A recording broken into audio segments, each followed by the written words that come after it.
اس شخص کا واقعہ آپ سنتے رہتے ہیں جس کی ایک ہی نیکی بطاقہ کی شکل میں تھی اور اس کے مقابلے میں 99 دفاتر تھے گناہوں سے بھرے ہوئے. 99 رجسٹر، اور دنیا کے رجسٹر نہیں بلکہ کل سجل الی مد البصر، ہر رجسٹر اس کی لمبائی اس کی چوڑائی تا حد نگاہ ہوگی اور تمام دفاتر اس کے گناہوں سے بھرے ہوئے. اللہ تعالیٰ اس کو بلا لے گا، بڑا کامتا ہوا گرتا پڑتا وہ اللہ تعالیٰ کے سامنے جائے گا. اللہ تعالیٰ کیا فرمائے گا؟ میرے بندے، یہ تیرے دفاتر تیرے سامنے موجود ہیں. حل ظالمہ کا حفاظتی، پڑھ لے، خود پڑھ سکتا ہے تو. کسی گناہ کو درج کرنے میں میرے فرشتوں نے ظلم تو نہیں کیا، دیکھ لے، حجت قائم ہو، دیکھ لے خود. بندہ کہے گا لا یا رب، یا اللہ نہیں. اللہ تعالیٰ پھر پوچھے گا حل عندک عذر، کسی گناہ پر تیرے پاس کوئی عذر ہے، پیش کر سکتا ہے؟ بندہ کہے گا یا اللہ عذر بھی نہیں. اب جو بندہ خوف سے کانپ رہا ہے، اللہ تعالیٰ فرمائے گا ان لک عندی حسن، میرے بندے تو نے ایک نیکی کی تھی، وہ میں نے سنبھال کے رکھی ہوئی ہے، وہ نیکی میں تیرے سامنے لاتا ہوں. اللہ تعالیٰ ایک پرچی نکالے گا، یہ تیری نیکی، احضر وزنک، جاؤ تمہاری یہ نیکی ہم میزان میں ڈال رہے. دوسرے پلڑے میں 99 دفاتر ہیں گناہوں کے، خود میزان کے پاس لے جاؤ، اپنے وزن کا مشاہدہ کرو، تمہارے اعمال تولے جا رہے. کہے گا کہ یا اللہ این البطاقۃ من السجلات، یہ ایک چھوٹی سی پرچی ان 99 دفاتر کا کیا مقابلہ کرے گی؟ اللہ پاک فرمائے گا احضر وزنک، نہیں تم جاؤ اپنا وزن خود دیکھو. پہنچ جائے گا اسی خوف کے عالم، اسی طرح گرتے پڑتے پہنچ جائے گا. اب اس کے اعمال کا وزن شروع ہوتا ہے علی مشہد الخلائق، دنیا دیکھ رہی. رسول اللہ صلی اللہ علیہ وسلم نے ارشاد فرمایا ثقلت البطاقہ بطاشت السجلات، وہ پرچی بھاری پڑ جائے گی اور وہ 99 دفاتر ہلکے ہو کر اوپر کو اڑ جائیں گے. اللہ اکبر. اس پرچی میں کیا ہے؟ اشہد ان لا الہ الا اللہ. اس کی توحید کیسی تھی، توحید کا فہم کیسا تھا، اس کا عقیدہ کیسا تھا. گناہ بہت کیے مگر توحید پہاڑ کی طرح ٹھوس. اس کی معرفت کیسی تھی، اس کی پہچان کیسی تھی. اللہ کو اس قدر پسند آئی کہ اس کے 99 دفاتر کے گناہوں کے معاملے کو اٹھا دیا، معاف کر دیا، اور وہ ایک پرچی جنت کے داخلے کا سبب بن گئی. تو اس لحاظ سے یہ دورہ بڑا اہم ہے کہ توحید کو پہچانو، توحید کے رموز کو پہچانو، اور وہ بھی کتاب التوحید کے ذریعے، جس کے مسائل ایک بڑی انفرادیت کے ساتھ بیان ہوئے. ان بقیہ کتب میں، توحید اور عقیدے کی کتب میں یہ ترتیب اور یہ ابواب اور اس قدر مسائل کا استحضار آپ کو نہیں ملے گا. جب آپ پڑھیں گے تو انشاءاللہ قدم قدم پر یہ بات آپ پر واضح ہوگی. یہ توحید کی معرفت کا فائدہ، عقیدے کی پہچان کا فائدہ کہ بندے کا اخروی معاملہ کتنا آسان اور صاف ہو جائے گا اگر اللہ کی مشیت اس امر کا تقاضا کرے گی کہ اس کے گناہوں کی سزا دی جائے تو سزا ملے گی، مگر جہنم میں ہمیشہ نہیں رہے گا، نکال لیا جائے، جنت میں داخل کر دیا جائے گا. یہ توحید کی برکت. اللہ پاک کا فرمان ہے اے ابن آدم انک لو اتیتنی بقراب الارض خطایا ثم لقیتنی لا تشرک بی شیئا لاتیتک بقرابها مغفرۃ وفضلا.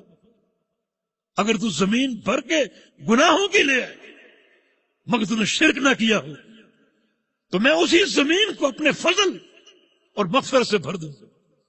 یہ توحید کی برکت ہے. یا ابن آدم انک ما دعوتنی ورجوتنی لاغفرن لک علی ما کان منک ولا ابالی.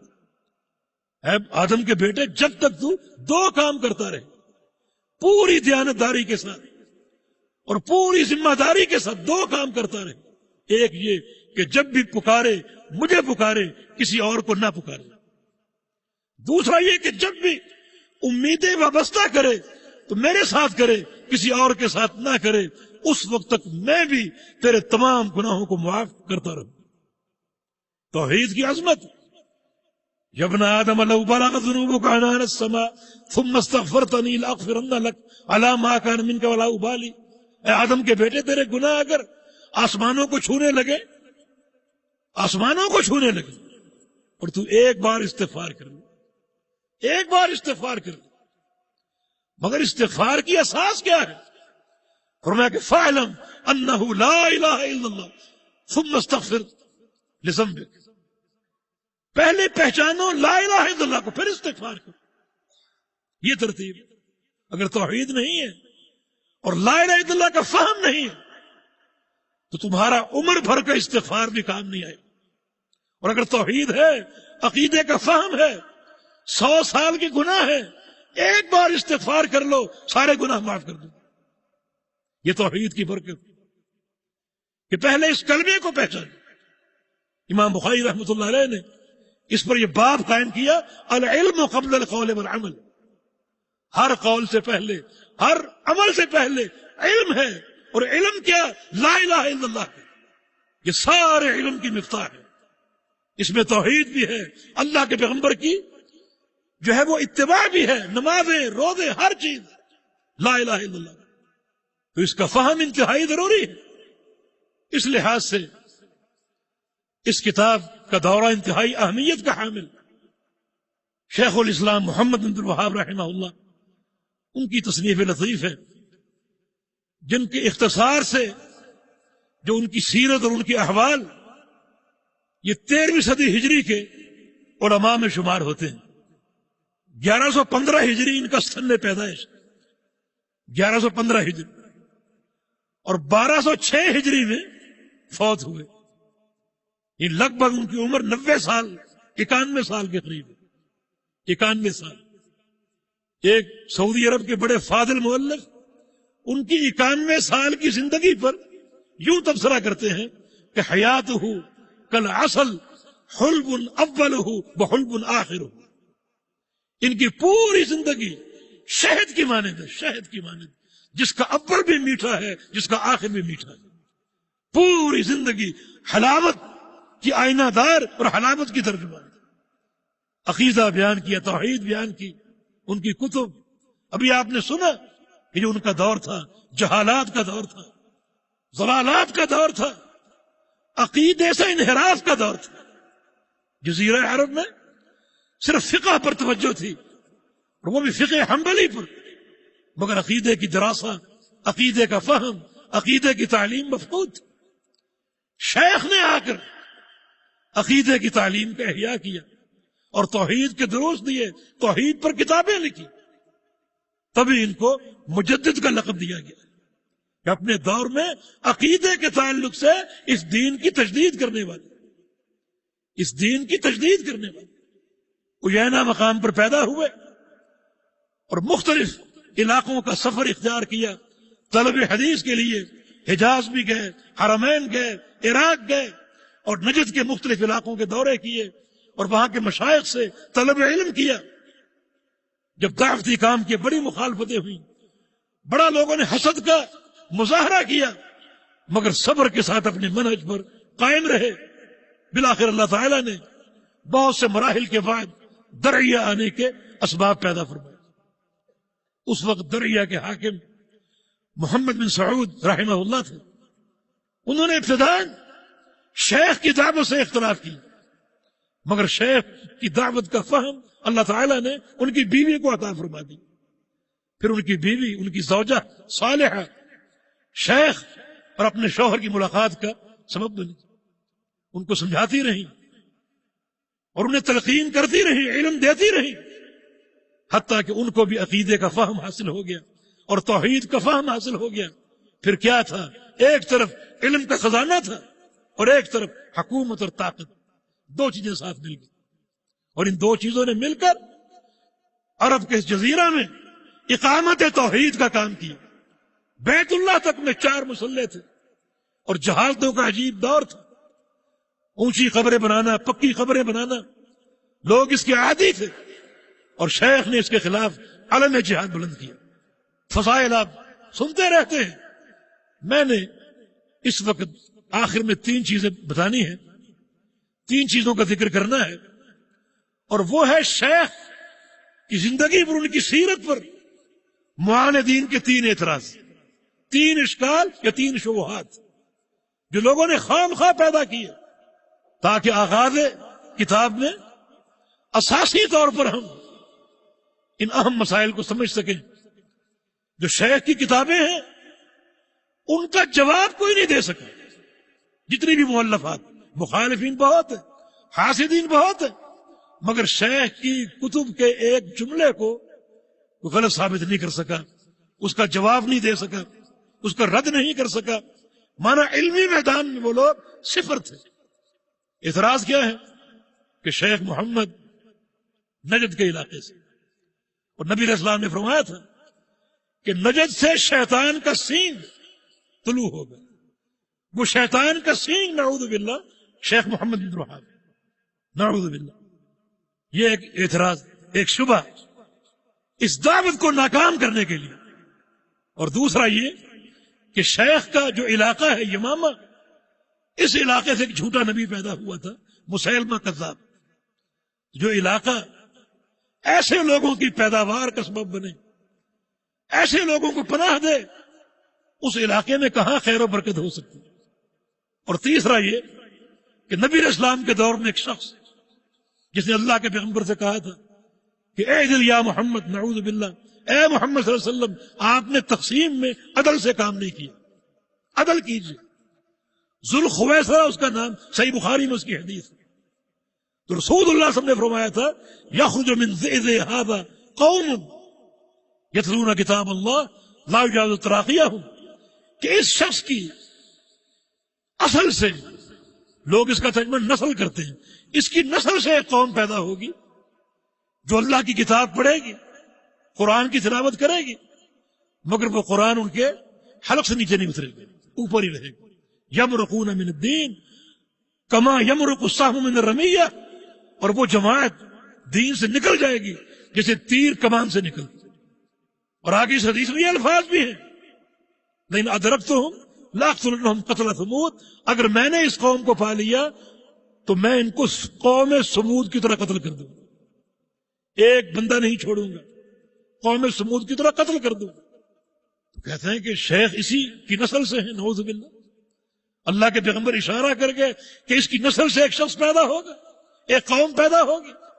تو شیخ اور ان کی قوم اور ان کے اتباع اسی ذوالخویصرہ کی نسل سے ہیں.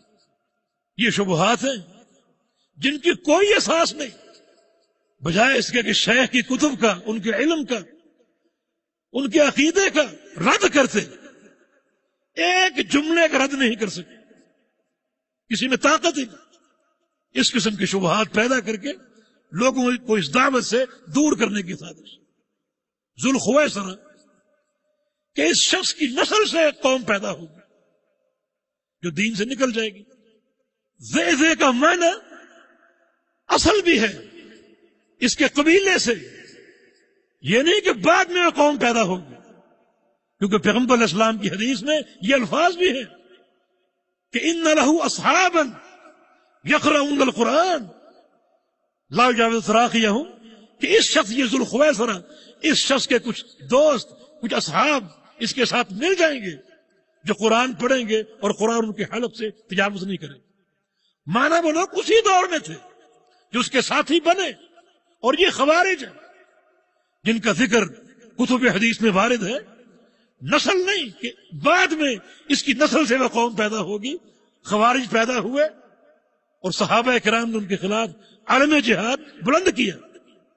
تو نبی علیہ السلام نے ایک دوسری حدیث میں ذئذ کی جگہ اصحاب کا ذکر کیا کہ اس کے کچھ دوست, اس کے کچھ ساتھی, اس کے ہم نشین جو اس کی بات کو سنیں گے اور قبول کریں گے, وہ دین سے نکلیں گے اور اس طرح نکلیں گے جیسے تیر کمان سے نکل. اگر میں نے ان کو پا لیا تو قوم سمود کی طرح قتل کر دوں.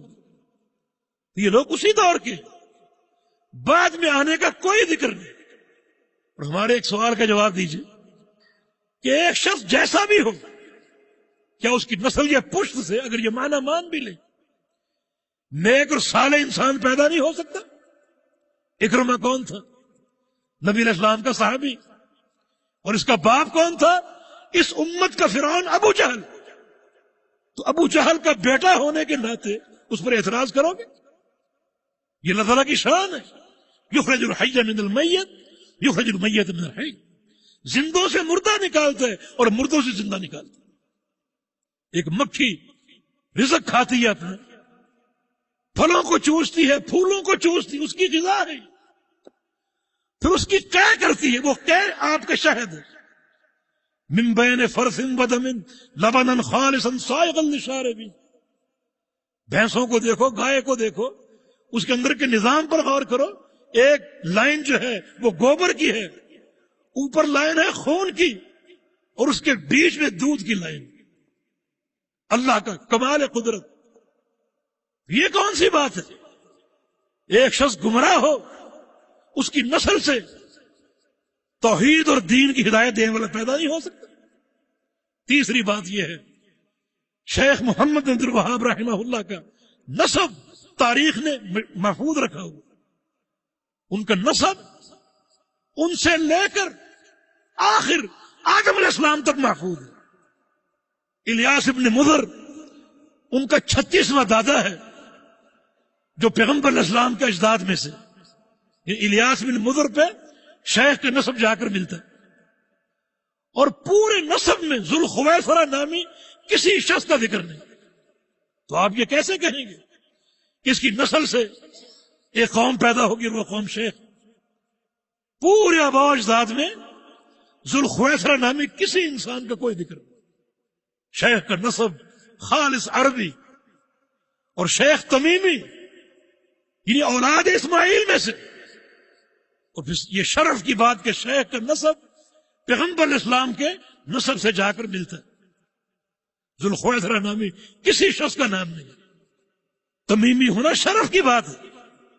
کہتے کہ ذوالخویصرہ تمیمی تھا لیکن گمراہ تھا، شرف ختم ہو گیا. لیکن ایک شخص اگر نیک ہو اور منہج مستقیم پر ہو تو اس کے لیے تمیمی ہونا شرف کی بات. صحیح بخاری میں حدیث ہے، ابو ہریرہ فرماتے ہیں احب تمیما لثلاث خصائل. مجھے قبیلہ تمیم سے محبت ہے ان کے 3 خصائل کی بنا پر. 3 خصائل کی بنا. ایک یہ کہ ایک بار پیغمبر علیہ السلام آئے مسجد میں، ایک طرف مال کا ڈھیر لگا ہوا، صدقے کا ڈھیر. پوچھا یہ مال کیا ہے، یہ کہاں سے آیا؟ صحابہ نے جواب دیا کہ رات کو بنو تمیم قبیلے کا صدقہ یہاں آیا، وہ ڈھیر ہے. بڑا خوش ہوئے، فرمایا کہ ہذہ صدقات قومی، یہ تو میری اپنی قوم کے صدقات. یعنی رسول اللہ صلی اللہ علیہ وسلم نے بنو تمیم کو اپنی قوم قرار دیا. ابو ہریرہ کہتے ہیں کہ میرے دل میں کچھ پرخاش تھی بنو تمیم کے بارے میں، مگر یہ فرمان سن کر مجھے اس قبیلے سے محبت ہوگی. دوسری بات، ایک دفعہ پیغمبر صلی اللہ علیہ وسلم تشریف لائے، سیدہ عائشہ صدیقہ رضی اللہ عنہا ان کی ایک لونڈی دیکھی. فرمایا کہ یہ کون ہے؟ عرض کیا کہ فلاں. کس قبیلے سے؟ فرمایا کہ تمیم سے. فرمایا کہ اعتقیھا فانھا من ولد اسماعیل، اس لونڈی کو آزاد کر دو، یہ لونڈی اسماعیل علیہ السلام کی اولاد میں سے. ابو ہریرہ فرماتے ہیں میں نے یہ فرمان سنا مجھے اور محبت ہو اس قبیلے سے. اور تیسری جو خوبی ہے، تیسری خصلت، ایک بار رسول اللہ صلی اللہ علیہ وسلم نے دجال کا ذکر کیا اور دجال کی خطورت واضح کی، سب سے بڑا فتنہ، اور فرمایا تمیم کی طرف اشارہ کر کے، قبیلہ بنو تمیم کی طرف اشارہ کر کے، ہم اشد امتی علی الدجال، میری امت کے جتنے بھی گروہ ہیں، جتنے بھی قبیلے ہیں، ان میں سے دجال پر سب سے بھاری اور سخت قبیلہ بنو تمیم ہے. ابو ہریرہ فرماتے ہیں میں نے یہ فرمان جب سنا تو اس قبیلے سے مجھے اور محبت ہوگی کہ دجال پر یہ سب سے سخت ہوں گے.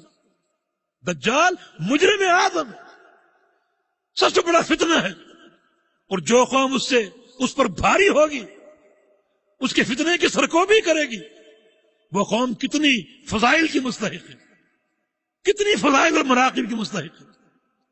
یہاں ایک اور نقطہ ہے، شیخ صالح الفوزان فرماتے ہیں اس حدیث سے یہ بات واضح ہوتی ہے کہ بنو تمیم وہ قوم ہے جو قیامت تک موجود رہے گی، کیونکہ نبی علیہ السلام کا فرمان ہے کہ یہ قوم دجال پر بھاری ہوگی، مانا کوئی زمانہ اس قوم سے خالی نہیں ہوگی، چلتی رہے گی، آج بھی موجود ہے، چلتی رہے گی حتیٰ کہ قرب قیامت دجال کا مقابلہ کریں گے، مانا ہمیشہ موجود رہیں گے۔ اور یہ میرا ذاتی تجربہ ہے، اس حدیث پر میں نے جب غور کیا تو مجھے تمیمی لوگوں سے ملنے کا شوق ہوا۔ جب بھی سعودی عرب اور خاص طور پر ایک زیارت میں میں قصداً ایسے مقامات پر گیا جہاں تمیمی لوگ موجود ہیں، جہاں تمیمی لوگ موجود ہیں، ان سے ملا، ان کے اخلاق، ان کا عقیدہ، ان کی نمازیں، ان کا تعلق بالسنہ، ان کی توحید، ہر چیز دیکھی۔ اور یہ بشارت ہے آپ کے لیے، میں نے سب کو سلفی اہل الحدیث پایا ہے۔ یہ ایک نشان ہے اللہ کی قدرت کا۔ تمہارے لیے قرآن کافی نہیں، حدیث کافی نہیں، تو آؤ اس حدیث کو سامنے رکھ کر بنو تمیم پر غور کر لو، ان کے علماء کو دیکھو، ان کے مشائخ کو دیکھو۔ تو ایک اتہام، ایک دعویٰ بلا دلیل کہ شیخ ذوالخویسرہ کی پشت اور اس کی نسل سے ہوں گے، کوئی دلیل اس کی پیش کرو، کوئی اس کا ثبوت پیش کرو۔ اور سب سے بڑی بات، شیخ کی کتب دیکھو، شیخ کی کتب میں خوارج پر بڑا شدید رد موجود ہے۔ ذوالخویسرہ خارجی تھا، اس کی نسل سے ہونے کا معنی یہ ہے کہ وہ بھی خارجی ہونے چاہیے، مگر شیخ کی کتب میں، شیخ کے منہج میں سب سے خطرناک فرقہ خوارج کو قرار دیا گیا، بدعت تکفیر کو سب سے زیادہ خطرناک قرار دیا گیا، اور آپ کہتے ہیں نسل سے ہوں گے۔ یہ اتہام ہے، ایک دعویٰ بلا دلیل ہے۔ باقی رہا دوسرا شبہ کہ ان کا تعلق یمامہ سے ہے، اور یمامہ خطرناک لوگوں کو پیدا کرتا ہے، جس کی ایک مثال مسیلمہ کذاب۔ ایک مثال اور سن لو، اسود عنسی جو کہ یمن کا تھا، جھوٹا مدعی نبوت۔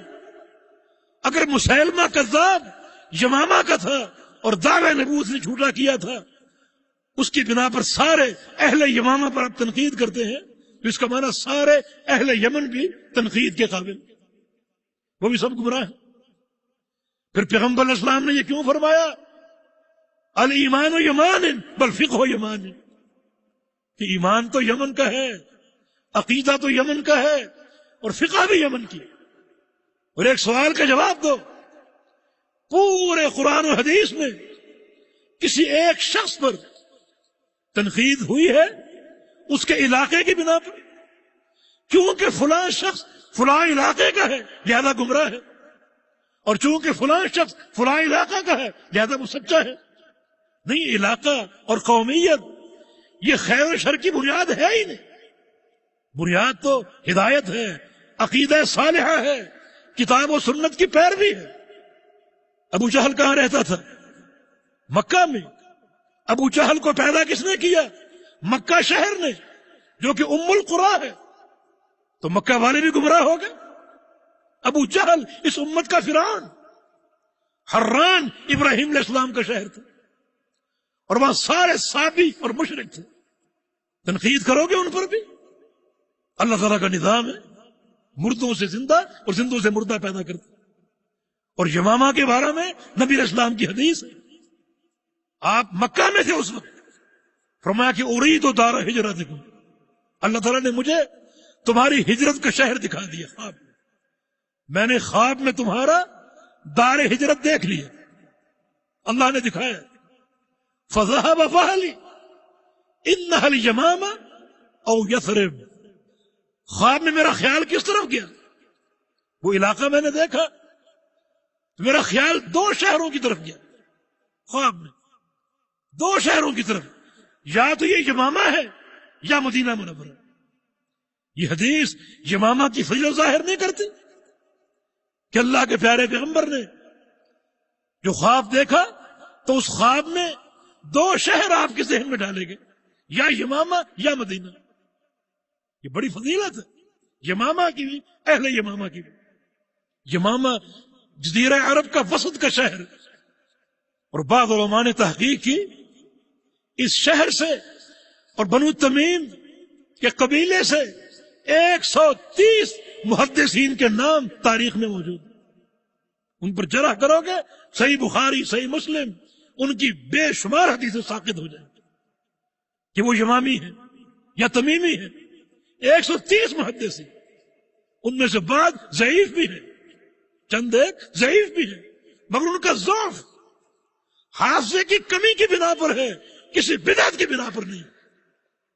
یہ یمامہ کی شان ہے. ان کا ضعف اگر ہے تو کسی بدعت کے ابتلاء کی بنا پر نہیں، بلکہ حافظے کی کمزوری کی بنا پر.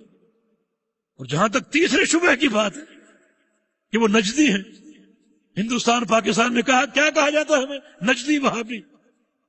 علمی جواب نہیں، اس قسم کی جہالتیں ظاہر کی جاتی. آئیے وہ حدیث پڑھیں صحیح بخاری کی جس میں نجد کا ذکر. امام بخاری فرماتے ہیں حدثني علی بن عبداللہ ابن مدینی ہے، قال حدثني ازہر بن سعد عن ابن عون عن نافع عن عبد الله بن عمر قال ذكر رسول الله صلى الله عليه وسلم اللهم بارك لنا في شامنا اللهم بارك لنا في یمننا. اللہ کے پیغمبر فرما رہے یا اللہ ہمارے شام میں برکت عطا فرما دے، ہمارے یمن میں برکت عطا فرما دے. صحابہ نے کہا وفی نجدنا یا رسول اللہ، یا رسول اللہ صلی اللہ علیہ وسلم ہمارے نجد کی بھی دعا کیجئے، ہمارے نجد کی بھی دعا کیجئے. آپ نے پھر کہا یا اللہ ہمارے شام میں اور ہمارے یمن میں برکت عطا فرما. صحابہ نے پھر کہا نجد کی بھی دعا کیجئے. تو رسول اللہ صلی اللہ علیہ وسلم نے ارشاد فرمایا هنالک الزلازل والفتن وہنا یطلع قرن الشیطان. نہیں، نجد کی بھی دعا نہیں کروں گا، وہاں زلزلے ہوں گے، بڑے فتنے ہوں گے، اور وہیں سے شیطان کا سینگ ظاہر ہوگا. شیطان کا سینگ وہیں سے ظاہر. یہ حدیث جا کر فٹ کہاں کی؟ شیخ الاسلام محمد بن وہاب. نعوذ باللہ، یہ شیطان کا سینگ ہے نجدی. اسی بنا پر ہمیں نجدی وہابی کہہ کر مطعون کیا جاتا ہے. کیا معنی اس حدیث کا؟ دیکھو، نجد کسی خاص شہر کا نام نہیں، بلکہ نجد بولتے ہیں اوپر کی زمین. جو علاقے عرب کے جزیرہ عرب کے تہامہ سے اوپر تھے، تہامہ کی زمین نیچے تھی، اور جو علاقے تہامہ سے اوپر تھے انہیں نجد کہا جاتا تھا. تو نجد کسی خاص شہر کا نام نہیں. نجد 3 تھے، 3 علاقے نجد کہلاتے تھے. ایک نجد یمن، دوسرا نجد حجاز، اور تیسرا نجد عراق. یہ 3 علاقے تہامہ سے اوپر تھے. اصطلاحاً ان علاقوں کو نجد کا نام دیا گیا. اصل نام یمن ہے، اصل نام حجاز ہے، اصل نام عراق ہے، لیکن نجد کیوں کہا گیا؟ کہ یہ علاقے تہامہ سے اوپر. تو مانا یہ کسی خاص علاقے کا نام نہیں، اوپر کی زمین، اوپر کا علاقہ. حدیث کا مصداق کیا ہے کہ نجد کے لیے دعا نہیں کی، وہاں سے شیطان کا قرن طلوع ہوگا، کیوں دعا نہیں کی؟ اور یہ قرن شیطان کیا ہے؟ نجد کا علاقہ کون سا؟ بھی 3 علاقے ہیں، کون سا نجد مراد ہے؟ آئیے ایک اور حدیث پر غور کریں. بعض طرق میں یہ الفاظ موجود ہیں صحیح مسلم کی حدیث. جب پیارے پیغمبر نے دعا کی یا اللہ ہمارے شام میں اور یمن میں برکت عطا فرما، تو صحابہ نے کہا وفی مشرق یا رسول اللہ، کہ یا رسول اللہ صلی اللہ علیہ وسلم مشرق کے لیے بھی دعا کر دے. نجد کا ذکر نہیں کیا. اور ایک حدیث کے الفاظ ہے وفی مشرقنا یا رسول اللہ، کہ یا رسول اللہ صلی اللہ علیہ وسلم ہمارے مشرق کی بھی دعا کر دے. یہ بات اللہ کے پیغمبر نے کہاں فرمائی؟ مدینہ میں، مسجد نبوی میں بیٹھ کر. بلکہ ایک حدیث کے الفاظ ہیں اشار رسول اللہ صلی اللہ علیہ وسلم الی مسکن عائشہ، اللہ کے پیغمبر مسجد میں بیٹھے ہوئے تھے اور آپ نے اشارہ کیا عائشہ کے حجرے کی طرف، عائشہ کے کمرے کی طرف، اور فرمایا کہ ہا ہونا یطلع قرن الشیطان، یہاں سے شیطان کا سینگ نمودار ہوگا. اور حجرہ عائشہ مسجد نبی میں بیٹھنے والا حجرہ عائشہ وہاں سے مشرق کی طرف ہے. یہ بات واضح ہے، آپ خود اس کے شاہد ہیں کہ جو شخص مسجد نبی میں بیٹھا ہو اس کے مشرق میں حجرہ عائشہ ہو. اس حدیث سے کیا واضح ہوا کہ اللہ کے پیارے پیغمبر کا اشارہ مشرق کی طرف تھا کہ یہاں سے قرن الشیطان ظاہر ہو. ایک اور حدیث سن لو، اس میں اور زیادہ صراحت. جب پیارے پیغمبر نے فرمایا کہ یا اللہ یمن میں برکت دے، شام میں برکت دے، تو صحابہ نے کہا وفی عراق میں یا رسول اللہ، کہ یا رسول اللہ صلی اللہ علیہ وسلم ہمارے عراق کے لیے بھی دعا کر دی. اس سے بات بالکل واضح ہو گئی کہ حدیث میں جو نجد کا ذکر ہے اس نجد سے مراد نہ تو نجد یمن ہے نہ نجد حجاز ہے، بلکہ اس سے مراد نجد عراق ہے. اور مدینہ کے مشرقی سائڈ پر جو ہے وہ یمامہ کا علاقہ نہیں ہے بلکہ عراق کا علاقہ ہے. اور پھر جو حدیث کا راوی ہوتا ہے وہ اپنی حدیث کو زیادہ سمجھتا ہے، اس کا فہم زیادہ ہوتا ہے اور اس کی بات زیادہ اقرب الصواب ہوتی. صحیح مسلم میں یہ حدیث ایک سند سے وارد ہے، اس میں عبداللہ بن عمر کے شاگرد سالم ہے، اور سالم ایک دفعہ اہل عراق کے ایک دستے سے ایک گروپ سے مخاطب تھے. حج کرنے آئے ہوں گے یا عمرہ کرنے آئے ہوں گے، بہت سے عراقی ان کا مخاطب تھے. یا اہل العراق، اے عراق والو، میں ایسا نہیں کروں گا کہ تم کو چھوٹے گناہوں سے روکوں اور بڑے گناہوں پر سوار کروں. ایسا نہیں ہونے دوں گا. تم قتال کرتے ہو، لڑتے ہو، فتنے پیدا کرتے ہو. کیا اللہ کے پیغمبر کا فرمان تم بھول گئے کہ اللہ کے پیغمبر نے تمہارے علاقے کی طرف اشارہ کر کے فرمایا تھا کہ ہاں ہونا یطلع قرن الشیطان، کہ یہاں سے شیطان کا قرن طلوع ہوگا. کتنی بڑی وضاحت ہے. سالم حدیث کے راوی ہیں، اپنے والد سے روایت کر رہے ہیں، اس حدیث کو بیان کر رہے ہیں، اور مخاطب کون ہے؟ عراق والے. مخاطب اہل عراق ہے. تو کتنی صراحتیں حدیث کے اندر موجود ہیں کہ نجد سے مراد نجد حجاز نہیں، یمامہ کا علاقہ نہیں، بلکہ نجد سے مراد نجد عراق ہے. اور تاریخ شاہد ہے. فتنے کہاں سے نمودار ہوئے، خارجی کہاں پیدا ہوئے، خارجی نے فتنے کہاں کھڑے کیے، حجاج کی خون ریزی کہاں ہوئی، ہلاکو خان کہاں کا تھا، چنگیز خان کہاں کا تھا، تاتاری کہاں کے تھے، کس طرح انہوں نے کتب خانے جلائے، مسجدیں گرائیں اور مسلمانوں کو شہید کیا. فتنوں کی آماج گاہ یہ زمین. یمامہ کو کوئی ایک فتنہ ثابت کرو دلائل کے ساتھ، کوئی فتنہ موجود نہیں. اہل یمامہ عقیدے کی پہچان ہے، اہل یمامہ عقیدے کے ترجمان ہے. اور شیخ انہی افراد میں سے ایک فرد ہے. جب دیکھا عقیدے کا اندراس اور توحید مٹ رہی ہے اور توحید کا اہتمام باقی نہیں رہا، تو شیخ کی جدوجہد، ان کا جہاد علمی عملی وہ کارگر ثابت ہوا. اللہ نے شیخ کو توفیق دی، میدان عمل میں آئے اور عقیدہ اشکارا کیا. آج اللہ کی توفیق سے جزیرہ عرب اسی عقیدے کی صحت کے ساتھ معروف ہے. یہ اللہ کے فضل و احسان. یہ کتاب اسی دور میں لکھی گئی جس کتاب کی برکت اور اللہ کی توفیق سے شرک کی جہالتیں مٹ گئی اور لوگوں کو توحید کا فہم حاصل ہو گیا. آج اسی کتاب کا دورہ انشاءاللہ شروع ہو رہا ہے. اللہ تعالیٰ توفیق دے کہ اس کتاب کو ہم پڑھیں سمجھیں. اللہ تعالیٰ حق بیان کرنے کی توفیق دے، حق سمجھنے کی توفیق دے، اس توحید پر ہمیں استقامت دے اور ہمارا خاتمہ اسی توحید کے عقیدے پر ہو. انشاءاللہ کل ملاقات ہوگی. اقول قولی ھذا واستغفر اللہ لی ولکم، وآخر دعوانا ان الحمد للہ رب العالمین.